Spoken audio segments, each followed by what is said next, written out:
Takže toto je návod na kakaoko. Takže ako prvé potrebuješ vlastne pohár. Potom potrebuješ mlieko, potom gránko, cukor a marshmallowny.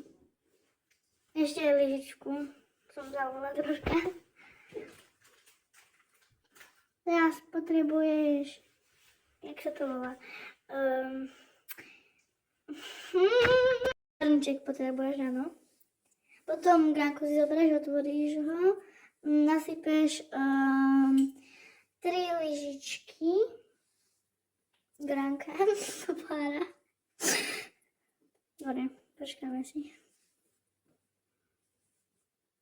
No dobre, teraz zavrieš gránko, odložíš ho, zoberieš si cukor, otvoríš ho, nasypeš tam 1 lyžičku cukru, zavrieš cukor, odložíš ho a tam dáš lyžičku, teraz to zaleješ mliekom.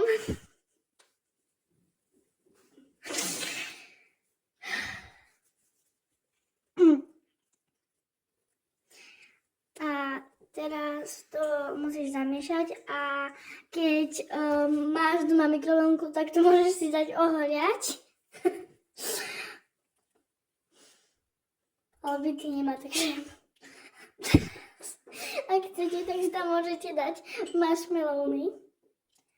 No a to je asi všetko, tak dobrú chuť.